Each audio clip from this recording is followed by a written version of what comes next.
ఓం నమ శివాయ. శ్రీశైల మల్లికార్జున మేడారం సమ్మక్క సారక్క చిలుకూరు బాలాజీ స్వామి. ఓం నమ శివాయ. గోపురం టీవీ చూసే వాళ్ళ ప్రేక్షకులందరికీ నమస్కారం. జనవరి నెల 26 తారీఖు, ఫిబ్రవరి నెల 1వ తారీఖు వరకు 12 రాశుల మీద ఏ రాశి మీద గురుబలం ఎంత ఉంది, ఏ రాశి మీద శనిబలం ఎంత ఉంది, లాభం ఎంత, లుక్సాన్ ఎంత, మంచి ఎంత, చెడు ఎంత చెప్తా వినండి. చిలుక జోషం అంటే ఆ కాలంలో ఉంది, ఇప్పుడు గుడుక ఉంది, ఇక ముందు గుడుక నడుస్తుంది. చిలుక జోషం అంటే నిజం ఉందండి, నమ్మండి, వినండి. చిలకమ్మ ధనుసు రాశి వాళ్ళ శాస్త్రము, ధనుసు రాశి వాళ్ళ భవిష్యవాణి, ధనుసు రాశి వాళ్ళ గణితవాణి చిలకమ్మ. ధనుసు రాశి వాళ్ళ శాస్త్రం ఎట్లా ఉంది? ధనుసు రాశి వాళ్ళకి సాష్టంగా చిలుకూరు బాలాజీ దేవుడు. చిలుకూరు బాలాజీ దేవునికి ఎవరైతే నమస్కారం చేసి ఏదైతే కోరిక అనుకుంటారో అది తప్పనిసరిగా 100కి 100 జరుగుతుంది, పక్క జరుగుతుంది.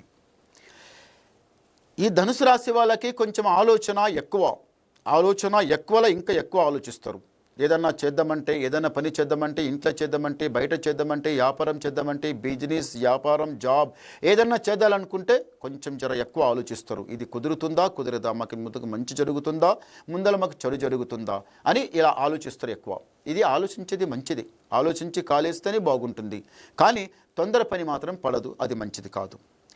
ఈ రాశి వాళ్ళకి, ధనుసు రాశి వాళ్ళకి భార్యాభర్తల బంధం లోపల చాలా తగాదలు వచ్చాయి, చాలా చిక్కులు వచ్చాయి, చాలా నష్టం వచ్చింది, చాలా కష్టపడ్డారు. ఇంతవరకు ఒకటి అనుకుంటే ఒకటి జరిగిపోయింది.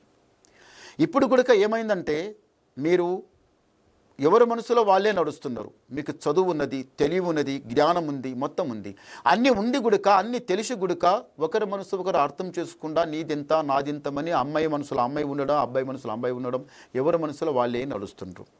ఇప్పుడు మీకు ఎక్కడ పడ్డా పెద్దవాళ్ళు, అక్కడిక్కడ ఉన్నవాళ్ళు, వాళ్ళు వచ్చి అదిగించి బుదిగించి చెప్పినా మీకు నచ్చుతలేదు. ఎంతవరకు పోయిండ్రు? ఇంత ఇంత ఇంత అంటే చివరి వరకు పోయిండ్రు. అంతవరకు పోతే ఎట్లండి? మాట అర్థం కాక, మీ దగ్గర ఏమిటిది మనస్సు అర్థం కాక. ఎలా అర్థం కాక? భర్త ఇంట్లోకి వెళ్ళి బయటికి వెళ్తే అనుమానం పట్టవద్దు, భార్య గుడిక ఇంట్లోకి వెళ్ళి బయటికి వెళ్తే అనుమానం పట్టవద్దు. అనుమానం అన్నిటికీ నష్టం. బయటికి వెళ్ళిన తర్వాత 190 పనులు ఉంటాయి. వచ్చేటప్పుడు ఎంతో రావడం పోవడానికి ఎంతో కష్టం ఉంటుంది, ఏదో పని మీద ఆగవలసి వస్తుంది. మరి దాంట్లో అనుమానం పడితే అవుతుందా?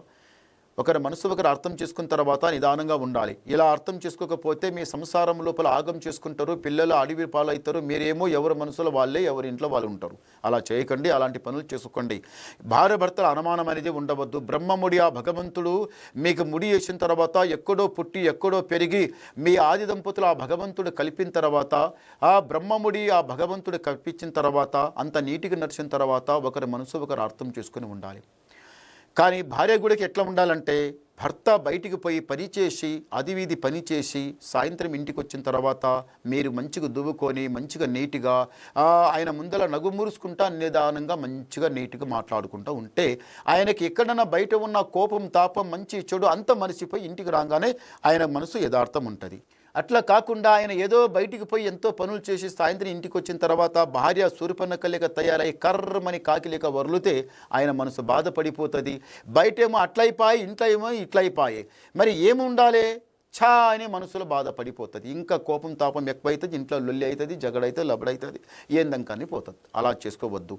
చిన్న మాట, చిన్న పని పెద్దగా అవుతుంది. ఏలు తీసుకొని తన కంట్లో తనకు ఏలు పొడుచుకుంటే కన్ను పోతుంది. గుడ్డి వాళ్ళైతే ఒక కన్నుతోన ఏం చూడాలి? ప్రపంచం చూడాలంటే 2 కళ్ళతోనూ చూడాలి. ఒక కన్నుతో చూస్తే ఏం లాభం లేదు, ఏది నడవదు. ఒక కాలైనా, ఒక చెయ్యైనా, ఒక కన్నైనా వ్యర్థం. అది ఎట్లా ఉంటుందంటే కథ అంతా సగం దేహం ఒక పక్క పడిపోయినట్టు. ఎందుకు అలాంటి పని చేసుకోవద్దు, అంత కోపం చేసుకోవద్దు, అలాంటి పని చేసుకోవద్దు. తెలిసి మన కంట్ల ఏలు పొడుచుకుంటే ఎంత పని అయితే చూడండి. తెలిసి బురదల పడవద్దు, తెలిసి చిక్కులు పడవద్దు, తెలిసి మోసంలో పోవద్దు, తెలిసి చెడు చేయవద్దు. భగవంతుడు అనేవాడు ఒకడు చూస్తాడు, ఈయన చేసేది ఏమిటిది అని గమనిస్తాడు. కానీ చేసే పని ఆయనకు నచ్చాలి. ఆయనకు నచ్చితే ఇక అంతానికి శుభమే, ఆయనకు నచ్చకపోతే అంత కష్టమే. చూశారా? కోపంతో కన్ను లోపల ఏలు పొడుచుకుంటే కన్ను పోతుంది, గుడ్డివాడే తర్వాత బాధపడవలసి వస్తుంది. అదృష్ట బలం బాగుంది, రాజా బతికేది ఉంది, పెద్దల సేవ చేసేది ఉంది, మంచి నలుగుట్ల పేరు సంపాదించేది ఉంది. అంతా కష్టం నష్టం వెళ్ళిపోతుంది, చాలా మంచి జరుగుతుంది ముందల. తొందరపడకుండా ధనుసు రాశి వాళ్ళు, ఈ ధనుసు రాశి వాళ్ళు ముందల ఏ పని చేసినా మంచి కలిసి వస్తుంది. రాజా బతుకు బతికేది ఉంది. కష్టాలు నష్టాలు అంత దూరం అయిపోతుంది. మంచి జరిగే టైం ముందల ఉన్నది, చెడు జరిగే టైం వెళ్ళిపోతుంది. ముందల మంచి జరుగుతుంది. ఆలోచించి పని చేయండి. ఆ బాలాజీ దేవుడు మీ ఇంటికి కాపాడుతాడు, మీకు జయం జరుగుతుంది. చిలకమ్మ ఒకసారి గవ్వలేద్దాం. ఓం నమ శివాయ. 6 బేస్ గవ్వలు, చాలా మంచి గవ్వలు. ఈ ధనుసు రాశి వాళ్ళకి ఆదాయం 5, వ్యాయం 5, రాజపూజ ఫలం 1, అవమానం 5, అంటే అన్నిటి 5 అన్నీ సరిగా ఉన్నాయి.